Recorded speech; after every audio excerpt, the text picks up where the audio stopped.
সম্মানিত প্রধান অতিথি ঝিনাইদহ জেলা সুজাপুর জেলা প্রশাসক মহোদয়, উপস্থিত আছেন এই জেলা এডিসি স্যার মহোদয়, উপস্থিত আছেন ইউনো স্যার মহোদয়, সাংবাদিকবৃন্দ, শিক্ষক মহোদয় এবং আমার প্রাণপ্রিয় ছাত্রীরা, আসসালামু আলাইকুম ওয়া রাহমাতুল্লাহ।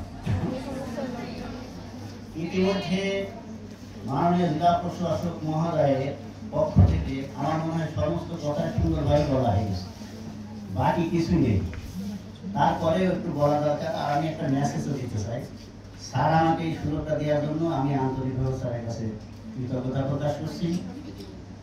প্রিয় স্টুডেন্টরা, তোমরা হয়তো ভাবছো যে আমরা বোধহয় একটা সংকট তৈরি করি তোমাদের পরে অহেতুক তোমাদের পরীক্ষাগুলো দিচ্ছি না অথবা তোমাদের কষ্ট দিচ্ছি, বিষয়টা কিন্তু এরকম না। তোমরা জানো যে আমাদের এই পেশা একটা অ্যাসোসিয়েশন আছে এবং তাদের পক্ষ থেকে কেন্দ্রীয়ভাবে একটা কর্মসূচি দেওয়া হয়েছিল যে 1, 2 এবং 3 ডিসেম্বর আমাদের কর্মবিরতি থাকতে হবে। তারই ধারাবাহিকতায় এটা চলছিল, কিন্তু আমরা মনে খুব কষ্ট পাচ্ছিলাম এই কারণে যে তোমরা তো আমাদের সন্তান, তোমাদের কষ্ট হচ্ছে, ক্ষতি হচ্ছে, এটা আমরা মেনে নিতে আমাদের কষ্ট হচ্ছে, কিন্তু কেন্দ্রীয় সিদ্ধান্তের কারণে আমরা এটা নিতে বাধ্য ছিলাম সিদ্ধান্তটা। তদুপরি আমাদের মাননীয় জেলা প্রশাসক মহোদয় অত্যন্ত সজাগ একজন মানুষ। উনি অল্প সময় এসে আমাদের খুঁটিনাটি সব বিষয়ে উনি সমন্বয় করার চেষ্টা করছেন, আন্তরিকভাবে চেষ্টা করছেন, কোনো বল প্রয়োগ করেননি। উনি আমাদেরকে গতকাল রাত্রে রাখছিলেন এবং আমাদের সার্বিক স্বাধীনতা দিয়ে আমাদের উপরে ছেড়ে দিয়েছিলেন যে পরীক্ষাটা আমরা যেহেতু অল্প সময়ের মধ্যে সকল শিক্ষক এবং এর সাথে সংশ্লিষ্ট সকলের অবগতি করা সম্ভব হয়নি।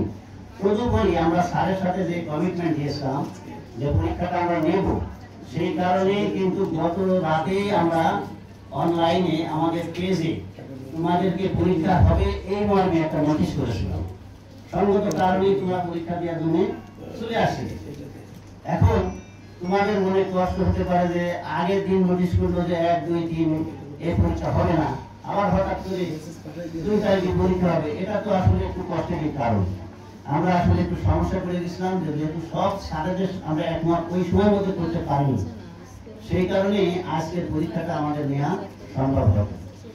আমরা স্যারকে এই মতামত দিয়েছি, আমরা সকল শিক্ষক অর্থাৎ বয়েজ স্কুল এবং গার্লস স্কুলের সকল শিক্ষকের উপস্থিতি সেখানে ছিল। আমরা এই মতামত স্যারের সামনে দিয়েছি যে আমরা আগামীকালও হঠাৎ করে সবকিছু আমরা ম্যানেজ করতে পারবো না। অতএব স্যার, আমরা ইনশাল্লাহ আপনাকে কথা দিচ্ছি আগামী বৃহস্পতিবার থেকে শুরু করে পরীক্ষা শেষ হওয়া পর্যন্ত আমরা কন্টিনিউয়াসলি পরীক্ষাটা নিয়ে যাবো।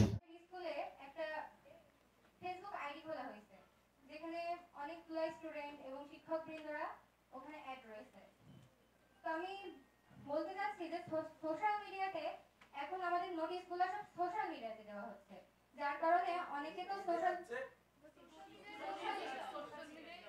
তো অনেক অভিভাবক আছে তাদের সন্তানকে তারা সোশ্যাল মিডিয়া ইউজ করতে দেয় না এবং নিজেরাও করে না। সেক্ষেত্রে অনেকে আছে নোটিশগুলো তারা পায় না। তো আমি বলতে চাচ্ছি এটাকে এই দায়িত্ব দেওয়া হোক আমাদের ক্লাস টিচারকে, সে যেন দায়িত্ব নিয়ে প্রত্যেকটা স্টুডেন্টের কাছে সে একটু ফোন দিয়ে জানিয়ে দিক যে স্কুলের বিভিন্ন বিষয়গুলো। আজকে আমরা অনেক কিছু বলতে যাচ্ছিলাম, তবে বললাম না, সংক্ষিপ্ত করেই শেষ করব।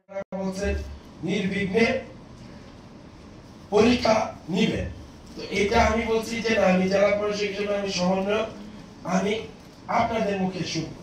এখন আমাদের শ্রদ্ধাভাজন ভারপ্রাপ্ত প্রধান শিক্ষক রয়েছেন, উনি কি আলোচনা হয়েছে বা কি সিদ্ধান্ত হয়েছে উনি জানাবেন। আমি কিন্তু সরকারের সিদ্ধান্ত কালকেও পরীক্ষা হবে, কিন্তু যেহেতু আইন শৃঙ্খলার স্বার্থে, সার্বিক পরিবেশের স্বার্থে, সবার কল্যাণের স্বার্থে, শিক্ষার্থী শিক্ষকদের নিরাপত্তার স্বার্থে, শিক্ষক শিক্ষার্থীর পারস্পরিক মর্যাদা এবং সম্মানবোধের জায়গা থেকে ওনারা যেটা বলেছেন সেটা আমি সরকারকে জানাবো। যদি নির্বিঘ্নে হয় আমি মনে করি এটা গুরুতর কোনো দোষের কিছু হবে না, যেহেতু নির্দিষ্ট সময়ে আমাদের পরীক্ষাগুলো শেষ হবে। শিক্ষার্থীদের একটু কষ্ট হবে, বন্ধের দিনগুলো হয়তো পরীক্ষা দেওয়া লাগতে পারে, কিন্তু আগে আগেই ওনারা বিষয়টা জানাবেন। কোন শিক্ষার্থী যদি তারপরে কিছু বলার থাকে সেইগুলো শিক্ষার্থীরা হাত উঠালে আমি তাদের বলার সুযোগ করে দিব। আমি এই পর্যায়ে আমাদের শ্রদ্ধাভাজন ভারপ্রাপ্ত প্রধান শিক্ষক মহোদয়কে আমি বলবো যে শিক্ষার্থীদের উপলক্ষে সকল শিক্ষক মিলে কি সিদ্ধান্ত হয়েছে এটা আপনি একটু। তোমাদের কাছে প্রথমে আমি যে তোমরা 2 দিন অনেক ভোগান্তি স্বীকার করলে, এই পরীক্ষা 2টা হলো না, এই জন্য আমি সবার কাছে ক্ষমা প্রার্থী। এটা আসলে আমাদের নিজেদের ইচ্ছাকৃত কোনো মানে ত্রুটির জন্য যে তোমরা পরীক্ষা দিতে পারলে না তা না। এই মানে আমাদের যে দাবি দাওয়াগুলো অনেকদিন ধরে চলছিল, হঠাৎ করে এটা আবার শুরু হয়ে যাই হোক একটা সিদ্ধান্ত কেন্দ্র থেকে নিয়েছিল, যার পরিপ্রেক্ষিতে আমরা এই 3টে পরীক্ষা তোমাদের নিতে পারছি না। এবং স্যার আজকে বয়েজ স্কুলে যে অনেকক্ষণ এইসব বিষয়ে আলাপ আলোচনা করে স্যার কালকেই পরীক্ষা নিতে বলছিলেন, কিন্তু আমাদের পরীক্ষা নেওয়ার ব্যাপারে একটু সমস্যা ছিল, যার ফলে আমরা সবাই মিলে স্যারকে বলেছি, স্যারের কাছে রিকোয়েস্ট করেছি। তার পরিপ্রেক্ষিতে স্যার বললেন যে ঠিক আছে 4 তারিখ থেকে আপনারা পরীক্ষা শুরু করেন। না আমি বলি আপনারা বলেছেন। হ্যাঁ আমরা বললাম স্যার আমাদের আবেদনের প্রেক্ষিতে স্যার স্বীকার করে মানে অনুমতি দিয়েছেন যে 4 তারিখ থেকে আপনারা শুরু করেন। তো তোমরা 4 তারিখ থেকে আজকে বাসায় যাও, যে কালকে আসবে না কেউ। 4 তারিখে যে পরীক্ষা আছে তোমাদের রুটিন অনুযায়ী যে ক্লাসে যে পরীক্ষা, সেই পরীক্ষা পড়াশোনা করে তোমরা সময় মতো 4 তারিখে স্কুলে এসে পরীক্ষা দিবা। তোমরা সবাই ভালো করে পড়াশোনা করো এবং যাতে ভালো রেজাল্ট হয় সেই চেষ্টা করবা। সবাই সুস্থ থাকো, সবাইকে ধন্যবাদ। এই বলে আমি কথা। আমরা সবসময়, আমি মিজানুর রহমান, আমি টেলিভিশন, এনটিভি এবং দৈনিক যুগান্তরের সিনিয়র রিপোর্টার আর ডিস্ট্রিক্ট প্রেস ক্লাবের প্রেসিডেন্ট। ছাত্র বা ছাত্র তো নেই, ছাত্রী যারা আছেন সবাইকে আপনাদের মানে আপনাদের সাথে আমরা সহমত পোষণ করেই আজকের এই জায়গায় আমরা এসেছি। তবে এখানে একটা জিনিস হচ্ছে যে শিক্ষকরা, আমি একটা জিনিস বলবো, শিক্ষক সবাই আমার খুব সিনিয়র ছোট ভাই, মাইন্ড করেন না। আমি ছাত্রীদের সেন্টিমেন্টটা ধরে নিয়েই বলি, একটু আপনাদের না বললেও হয় না। আপনারা যে আন্দোলনগুলি করেন যৌক্তিক আমি ধরে নিই, কিন্তু এমন সময় আন্দোলনগুলি আপনারা করেন যখন আমাদের হাড়ে আঘাত লাগে। আমি সারা বছর সন্তানকে পড়িয়েছি, আর ঠিক পরীক্ষাকে সামনে নিয়েই আপনারা আন্দোলনটা করেন। এটা কিন্তু আসলে আপনারা জানেন যে সাধারণ মানুষ মানে না। আপনাদেরকে সাধারণ মানুষ আপনাদের কেন্দ্রে কথা বলা উচিত, কারণ এইভাবে পরীক্ষা শুরু করে দিয়ে আপনারা পরীক্ষার্থীদেরকে মানে একেবারে বলা যায় যে জিম্মি মতো করে আপনারা আন্দোলন করবেন, এটা ঠিক না। আপনারা অনেক সময় আন্দোলন করুন, অনেক সময় আছে। আর এখন তো 5 বছর আন্দোলনের দেশ হয়ে গেছে, দাবি এত যে দাবির কোনো শেষ নাই।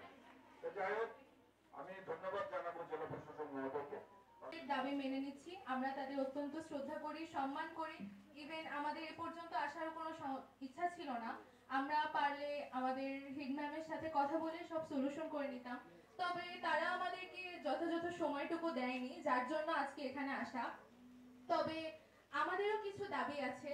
আমরা যেহেতু এবার টেস্ট পরীক্ষা দিচ্ছি, আমরা এখানে গার্লস স্কুলের প্রত্যেকটা মেয়ে তাদের ভালো রেজাল্টের জন্য পরিচিত, তো আমাদের কাছে প্রত্যেকটা পরীক্ষাই গুরুত্বপূর্ণ। তো আমরা চাচ্ছি তারা নিজেদের যে দাবিটা জানিয়েছেন আমরা তাতে সম্মত দিচ্ছি। তবে এখানে অধিকাংশ শিক্ষার্থী আছেন যারা চাচ্ছেন না যে শুক্রবারটা তাদের পরীক্ষা হোক, এই একটা কথা। এরপরে আমাদের প্রশ্নে আমাদের বেশ কিছু ভুল আমরা লক্ষ্য করছি, তো আমরা সবাই চাচ্ছি যাতে আমরা একটা সুষ্ঠু পরীক্ষার শিকার হতে পারি। এই যে ক্লাস 9-এ একটা কোশ্চেন ছিল যার জন্য এই ম্যাথ পরীক্ষাটা পুরোটাই ক্যান্সেল হয়ে যায়, তো আমরা চাচ্ছি না যে এরকম কোনো কোশ্চেনের সমস্যা আমাদের স্কুলে আসুক, এবং আমরা এটাও চাচ্ছি না যে শুক্রবার দিনটা পরীক্ষা দেওয়া হোক, কারণ পরপর রোজ পরীক্ষা হয়ে গেলে এটা আমাদের একটা মানসিক সমস্যা সৃষ্টি করতে পারে। Thank you so much.